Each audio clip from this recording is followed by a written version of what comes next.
करोड़ रुपए के हथियार निर्यात का आंकड़ा आपको छोटा लग सकता है, लेकिन ये एक लंबी छलांग है, क्योंकि 8 साल पहले भारत केवल 2000 करोड़ रुपए के हथियार दुनिया को बेचता था। अब प्रधानमंत्री की कोशिश हिंदुस्तान को सबसे बड़े हथियार निर्यातकों की कतार में खड़ा करने की रही। खुशी की बात यह है कि भारत की क्षमता और नियत दोनों पर दुनिया को बहुत भरोसा है। यही देश कोई जमाना था जब कबूतर छोड़ा करता था, आज चीता छोड़ने की ताकत रखता है।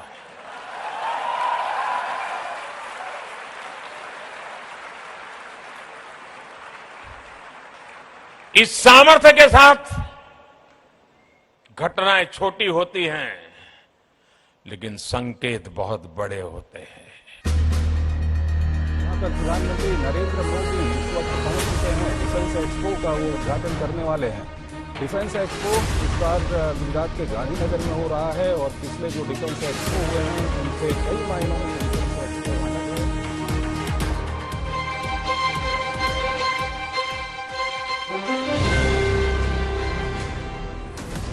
दुनिया की महाशक्ति बनने के लिए जरूरी है कि आपके पास सबसे शक्तिशाली और आधुनिक सेना हो, लेकिन दूसरों के हथियारों पर निर्भर होकर आप ऐसा नहीं कर सकते। इसीलिए प्रधानमंत्री ने रक्षा क्षेत्र को लेकर एक बहुत बड़ा निर्णय लिया, जो आने वाले सालों में देश की सेना की तस्वीर बदल कर रख देगा। ये बहुत बड़ा निर्णय है और ये निर्णय इसलिए हुआ है कि भारत की सेना को जो प्रगतिशील नेतृत्व मिला है, उस सेना में बैठे हुए लोगों के हौसले के कारण ये निर्णय हो पा रहा है। ये राजनीति इच्छा शक्ति से होने वाले निर्णय नहीं है, ये निर्णय सैन्य की इच्छा शक्ति से होता है। साल 2018 में vice chief of army staff lieutenant general Sharad Chandra ने संसद को बताया कि एक आधुनिक सेना में 1/3 हथियार पुरानी श्रेणी के, 1/3 नवीनतम तकनीक वाले और 1/3 स्टेट ऑफ आर्ट कैटेगरी के होते हैं, यानी बेहद आधुनिक।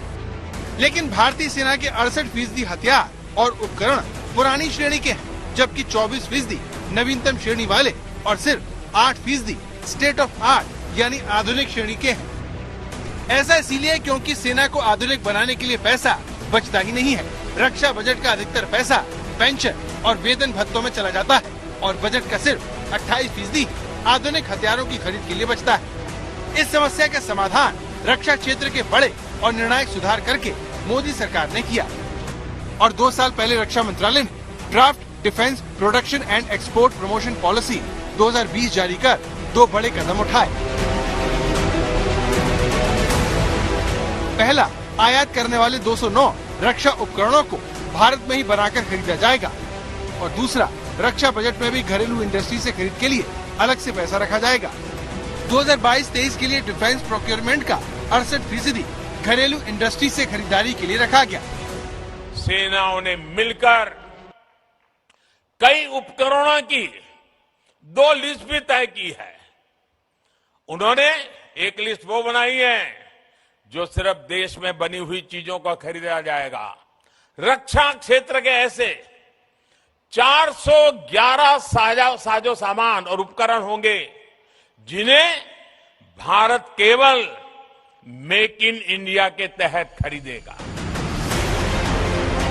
इसका नतीजा ये हुआ कि भारत में ही हथियार बनाने का सिलसिला शुरू हो गया और जिन हथियारों के लिए हम दूसरे देशों पर निर्भर होते थे, वो घर में ही बनने लगे। पिनाक मल्टी रॉकेट सिस्टम,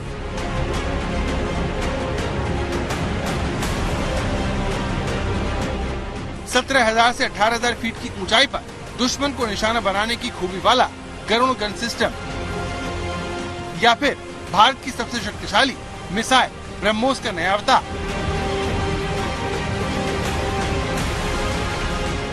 इतने छोटे से वक्त में हर स्वदेशी हथियार ने दुनिया को एक नए भारत के दर्शन करवा दिए।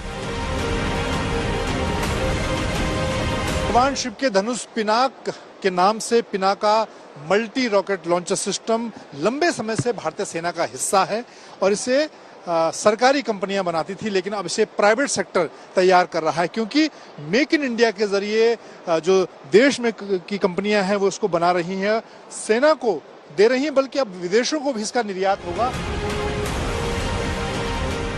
आज भारत दुनिया के टॉप 25 हथियार निर्यातक देशों में शुमार है। डिफेंस सेक्टर में मेक इन इंडिया अभियान से जहां हिंदुस्तान की अर्थव्यवस्था को फायदा होगा, देश के नौजवानों को रोजगार मिलेगा। हथियार खरीदारी के लिए सेना को कम पैसे खर्च करने होंगे, उसका आयात बिल कम होगा। सबसे बड़ी बात, दूसरे देशों पर निर्भरता कम होगी। निर्यात से होने वाली कमाई हमारी सेना को आधुनिक बनाएगी। वहीं रिसर्च को बढ़ावा मिलने से हथियारों की गुणवत्ता बढ़ेगी। कुल मिलाकर भारत रक्षा क्षेत्र में आत्मनिर्भर होगा। भारत की टेक्नोलॉजी पर आज दुनिया भरोसा कर रही है, क्योंकि भारत की सेनाओं ने उनकी क्षमताओं को साबित किया है। इसका सबसे बड़ा असर ये होगा कि भारत मैन्युफैक्चरिंग का हब बन जाएगा, जो दुनिया उसके रसूख और ताकत को बढ़ाएगा। $5 ट्रिलियन की इकोनॉमी बनने के सपने में बहुत बड़ा मददगार साबित होगा। मंजीत नेगी, गांधीनगर, आज तक।